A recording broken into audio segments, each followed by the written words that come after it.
Okay students, good morning. आज हमारी हिंदी की रिकॉर्डिंग की 28 मीन्स 28 क्लास नंबर 28 है। देखेंगे स्टूडेंट्स, हमने पिछली कक्षा में क्या देखा बच्चों कि कर्तव्य सत्ता कैसे निभाया जाता है, उसमें क्या बाधाएं आते हैं, सब हमने देखा और उनके प्रश्नोत्तर भी हमने देखा और उपसर्ग परसर्ग वो ये भी हमने देखा। मैंने आपको कल भी बताया, पिछली कक्षा में भी बताया कि परसर्ग और उपसर्ग आपको मैं क्या करूँगी, ग्रामर क्लास में अलग से लूँगी। हाँ ठीक है, मैंने आशा है कि आप लोगों ने उसे लिख लिया होगा। आज क्या करेंगे बच्चों, हम एक नई पाठ की शुरुआत करेंगे। ठीक है, पाठ का नाम है गंगा मैया से साक्षात्कार। ठीक है बच्चों, गंगा मैया से साक्षात्कार। एक मिनट। हाँ दिख रहे हैं ना आपको बच्चों। लेखक है डॉक्टर बरसाने लाल चतुर्वेदी। बच्चों, ये पाठ शुरू करने से पहले मैं आपको बता दूंगी, क्योंकि यह गंगा मैया को एक पात्र के रूप में हमें दिखाया गया है। ठीक है बच्चों, हाँ गंगा गंगा जी पता है ना, काशी, हमारी भारत की जीवन नदी कौन सा है, गंगा। ठीक है बच्चों, गंगा कहाँ से निकलती है, हमारे पुराणों के हिसाब से महादेव की सिर से निकलती है ना। हाँ, मानस सरोवर में गंगा का उद्गम हुआ है।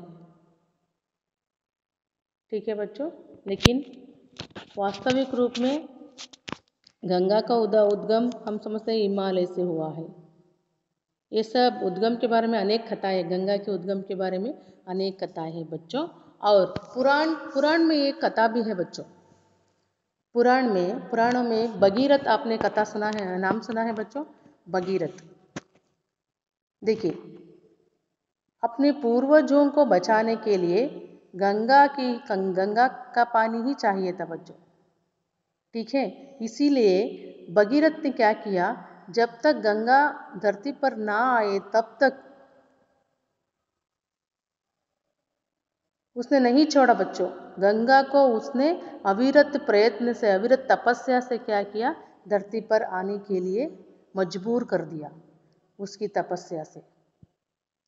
हम सभी कभी कभी कहते हैं बच्चों, उदाहरण भगीरथ प्रयत्न, मतलब कितना भी कष्ट हो प्रयत्न नहीं छोड़ते, उसे हम क्या कहते हैं, भगीरथ प्रयत्न नाम रखते हैं। क्यों? क्योंकि भगीरथ ने भी ऐसा ही किया था बच्चों। अपने पूर्वजों के लिए उसने गंगा को धरती पर आने के लिए मजबूर कर दिया था। यह क्या है, पुराणों की कथा है।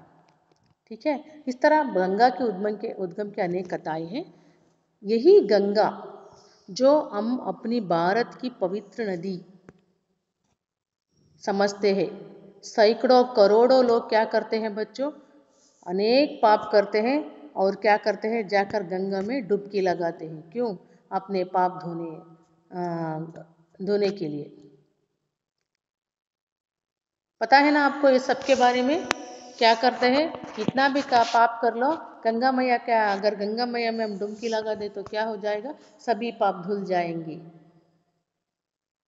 ऐसे लोग समझते हैं बच्चों। यही कारण है कि मनुष्यों की ऐसी सोच को यह दिखाया गया है बच्चों। गंगा मैया भी क्या है, गंगा मैया को भी एक मन है, यह हमें दिखाया गया है। मनुष्य क्या करता है, अनेक पाप करता है, जाकर उसमें सब धुलने की प्रयत्न करता है बच्चों गंगा मैया में। लेकिन गंगा मैया को भी इससे कोई तकलीफ होता है ना कुछ, यही इस पाठ में दिखाया गया है। देखेंगे क्या कहते हैं गंगा मैया। और हम जब 20 साल पहले हमने गंगा मैया को देखा था बच्चों काशी में, 20 साल क्या 20 साल से ज़्यादा हो गया, 23 साल शायद। इतनी खराब थी पानी, हमारे यहाँ गटर की पानी भी ऐसे नहीं होगी, इतनी खराब हो गई थी। क्यों? क्योंकि कितने लोग आते हैं, हमारे देश से नहीं, विदेश से भी लोग आते हैं। उसमें ऐसे ही क्या है, शवों को डुबो देते हैं बच्चों। बहुत है गंगा मैया मैया के कहने के मैया के बारे में कहने का तो बहुत है बच्चों, लेकिन मैंने क्यों ये सब कहा, गंगा मैया को यह पात्र के रूप में क्यों दिखाया गया है, यह आपको समझ में आ जाए, इसीलिए मैंने थोड़ा सा आपको परिचय दिया।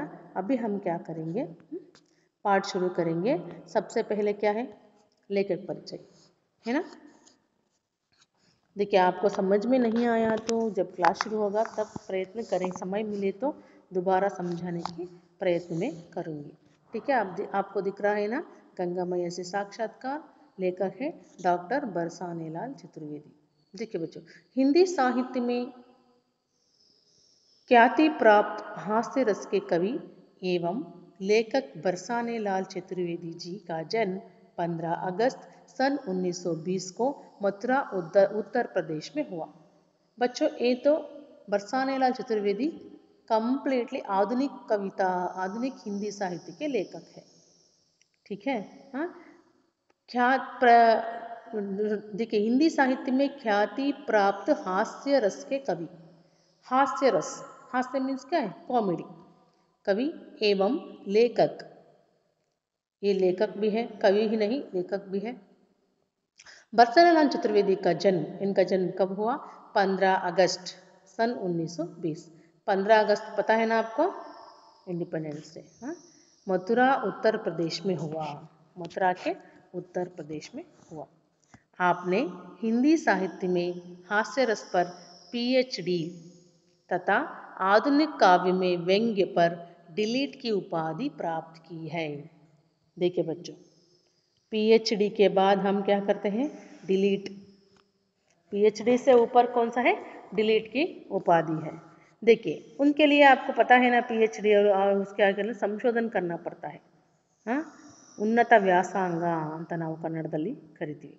ಉನ್ನತ ವ್ಯಾಸಂಗ ಮೀನ್ಸ್ ಉನ್ನತ ಅಚ್ಚೆ ವ್ಯಾಸಂಗ, ನಿಮ್ಗೆ ಹಿಂದಿಯಲ್ಲಿ ಹೇಳ್ಬೋದು ಅಂತಂದರೆ ಉನ್ನತ ವ್ಯಾಸಂಗ ಅಂತ ಹೇಳ್ಬೋದು। देखिए, हिंदी साहित्य में हास्य रस। देखिए बच्चों, पीएचडी पाने के लिए तो हमें संशोधन करना पड़ेगा, उसके लिए एक टॉपिक चाहिए। इन्होंने जो टॉपिक चुना है वो क्या है, हिंदी साहित्य में हास्य रस। देखिए बच्चों, ये टोटली हिंदी साहित्य ही ले लिया इन्होंने। साहित्य कब से आता है बच्चों, हिंदी साहित्य पुराने ज़माने से, हिंदी आदिकाल, भक्ति काल, रीति काल, आधुनिक काल, ऐसा आता है ना, वहाँ से आता है हिंदी साहित्य। वहाँ से भी कैसे इन हास्य का इस्तेमाल कैसे किया है, हास्य रस का इस्तेमाल हमारे पुराने कवियों ने, आज के कवियों ने, ये सब क्या है इसमें वो क्या करते हैं, उस पर रिसर्च करते हैं। इस तरह पीएचडी प्राप्त की है, उस तरह उन्होंने रिसर्च करके उन्होंने क्या किया है, पीएचडी प्राप्त की है तथा आधुनिक काव्य में व्यंग्य पर डिलीट की उपाधि प्राप्त की है। इतना ही नहीं, इसमें टोटली उन्होंने पीएचडी पाया हिंदी साहित्य में व्यंग्य, आधुनिक काव्य में व्यंग्य के कैसे इस्तेमाल किया गए हैं, इस पर उन्होंने डिलीट की उपाधि प्राप्त की है। आपका व्यंग्य हास्य के चटकारे लिए रहता है। देखिए, आपका व्यंग्य हास्य के चटकारे लिया रहता है। व्यंग्य आपको पता है ना बच्चों, व्यंग्य मतलब जो बात हमें कहना है उसे क्या कहें, ಚುಚ್ಚಿ ಹೇಳೋದು ಅಂತಲ್ಲ, ವ್ಯಂಗ್ಯವಾಗಿ ಇಂಡೈರೆಕ್ಟಾಗಿ ಹೇಳೋದು ಅಂತ ಹೇಳ್ತೀವಲ್ಲ, ಆ ಥರ ಅದರಲ್ಲಿ ಹಾಸ್ಯ ಕೂಡ ಇರುತ್ತೆ ಅಂತ ಹೇಳ್ತಾರೆ। आपने काव्य निबंध एवं कैरिकेचर रूपों में व्यंग्य के लिए अपनाया। आपने लेखन का प्रारंभ हास्य से किया, परंतु अनुभव में वृद्धि के साथ साथ व्यंग्य की मात्रा अधिक होती गई। देखिए, आपने लेखन का प्रारंभ हास्य से किया। इन्होंने लेखन किस पर शुरू किया बच्चों, हास्य मीन्स कॉमेडी पर, लेकिन आते आते क्या हो गया, वहाँ व्यंग्य ज़्यादा होता गया। क्योंकि बच्चों, मनुष्य तब व्यंग्य करता है जब उसका जीवन के अनुभव ज़्यादा होता है। बच्चों, हमें ये सीखना चाहिए, जीवन के अनुभव से हमें सिर्फ सीखना चाहिए और अपने जीवन में क्या है उनको हमें समेट लेना चाहिए बच्चों। अपनाना चाहिए, अपने जीवन में उनको क्या करना चाहिए, अपनाना चाहिए, ना कि दूसरों के ವ್ಯಂಗ್ಯ करने के लिए. ठीक है, ಇನ್ನೊಬ್ಬರನ್ನ ವ್ಯಂಗ್ಯ ಮಾಡಲಿಕ್ಕೆ ನಾವು ನಮ್ಮ ಜೀವನದ ಅನುಭವವನ್ನು ನಾವು ಯೂಸ್ ಮಾಡಬಾರ್ದು. ಬಟ್ ಇಲ್ಲಿ ಏನಾಯಿತು, ಲೇಖಕರು ತಮ್ಮ ಜೀವನದಲ್ಲಿ ಅನುಭವಗಳನ್ನು ಪಡ್ತಾ ಪಡ್ತಾ ಕಾಮಿಡಿ ಬಿಟ್ಟು ವ್ಯಂಗ್ಯಕ್ಕೆ ಜಾಸ್ತಿ ಒತ್ತನ್ನು ಕೊಡ್ತಾ ಹೋಗ್ತಾರೆ. ಡಾಕ್ಟರ್ बालेंदु शेखर तिवारी के शब्दों में, बरसाने लाल चतुर्वेदी का व्यंग्य लेखन हंसाता है और विसंगतियों के प्रति सचेत भी करता है. ठीक है, डॉक्टर बालेंदु शेखर तिवारी के शब्दों में, उन्होंने इनके व्यंग्य रचना को देखकर एक कहा है, अपने जो ओपिनियन है ना, अपनी जो ओपिनियन है इनके लेखन के बारे में उन्होंने कहा है कि बरसाने लाल चतुर्वेदी का व्यंग्य लेखन हंसाता है. बरसाने जी व्यंग्य जो करते हैं ना, वो क्या करता है, हमें हंसाता है और विसंगतियों के प्रति सचेत भी करता है. हंसाता ही नहीं है, विसंगतियों, विसंगतियों मतलब आपको पता है बच्चों, जो समाज में बुरे काम हैं बहुत है, विसंगतियाँ, संगति विसंगति. ठीक है बच्चों, हाँ, संगति विसंगति बहुत है, उनके बारे में सचेत भी करता है. देखिए बच्चों, इसके लिए छोटा सा एक उदाहरण दे देती हूँ मैं. संगति विसंगति, मैं जब डिग्री में पढ़ाती थी तो वह एक नाटक आता था, लड़ाई नाम है उसका, लड़ाई. उसमें एक पत्रकार होता है, वह जीवन से लड़ता ही रहता है. वो क्या है, सच्चाई को अपनाने वाला, न्याय को नहीं छोड़ने वाला. बच्चों, ऐसे लोगों का तो आपको पता है जीवन में क्या हालत होगी. लड़ाई. वो पत्रकार क्या है, एक दिन वो क्या करता है, सुबह उठता है तो पेपर देखता है, न्यूज़पेपर, उसमें कुछ लिखा होता है, उसके बारे में बड़ा खुटता है, ऐसा लिखा पेपर में, ऐसा करता है नहीं, इस तरह. वो जीवन की विसंगतियों से इतना डिस्टर्ब हुआ होता है, जो कुछ भी देखो उसके प्रति लड़ाई करने लगता है. और ब्रश करने जाता है, आपको पता है, आप क्या करो जब ब्रश करते हो, पेस्ट के ऊपर देखो ये क्या करता है, दंतों को ऐसे करता है वैसे करता है. वो क्या बोलता है, ये सिर्फ दिया है इन्होंने, और वो जब वो ब्रश करता है तो दांत साफ होते ही नहीं है, ये तो इन्होंने दिया है इस तरह. ठीक है, आपको पता है ना, सिगरेट पैक पर क्या लिखा होता है, हानिकारक होता है, तो फिर सिगरेट क्यों बेचते हैं ये लोग. ये लड़ाई है इसका, ये विसंगतियाँ. मैं क्यों ये कह रही हूँ कि विसंगतियाँ. और एक बात बता दो, जब वो पत्रकार होता है लड़ाई नाटक में, उसकी पत्नी क्या करती है, बाजू वाले के घर में शक्कर लेकर आती है और वो बोलती है, देखो उन्होंने राशन कार्ड बना लिया है. वो बाजू वाले बहुत अमीर होते हैं, फिर भी क्या करते हैं, मैंने आपको बताया था ना एक बार, BPL APL कार्ड जैसे वो भी बना लेते हैं. जो गरीबों को होना चाहिए, मिलना चाहिए शक्कर, ये सब क्या करते हैं, कार्ड बना के अपने घर में लाते हैं फ्री में. ये भी उसको पता चलता है, मैं केस करूँगा जाकर उसके विरुद्ध, ऐसा बोलता है. बच्चों, इतने कितने विसंगतियाँ हैं हमारे आजू बाजू में, हम कह नहीं सकते कितने हैं. मैंने कहा ना, कदम कदम पर है. क्या हम उन सबसे लड़ सकते हैं बच्चों? हाँ, लड़ेंगे तो जैसा वो पत्र करते हैं वैसे ही हो जाएंगे. अंत में वो क्या हो जाता है, अस्पताल में पड़ा रहता है, सुनने वो चीखता चिल्लाता रहता है, उसे ट्रीटमेंट चिकित्सा देने वाला कोई नहीं होता बच्चों. उसे पागल बनाकर कमरे में बंद करके एक दिन चीखता चीखता वैसा ही वो क्या करता है, अपनी जान दे देता है. इस तरह हालत होती है बच्चों.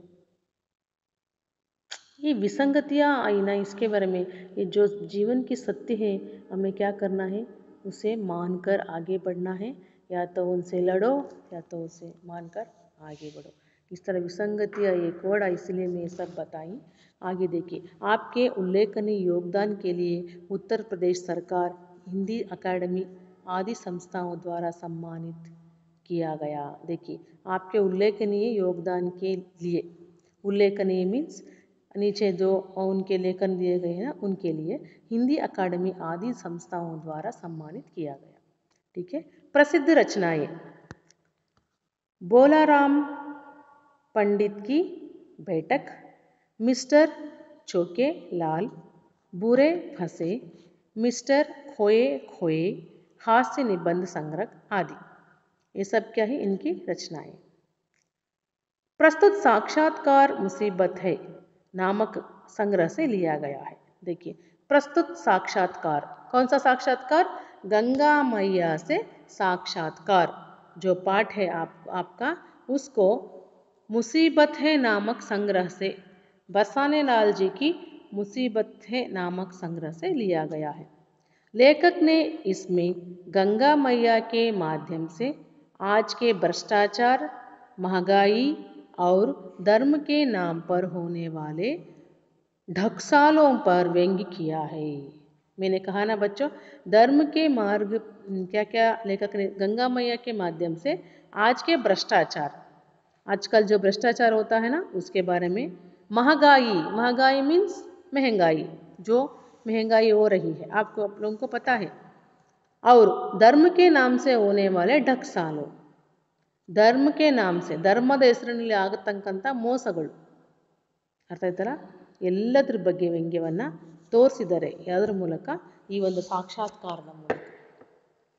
आज की ज्वलंत समस्याओं से विद्यार्थियों को अवगत कराने के उद्देश्य से इस पाठ का चयन किया गया है।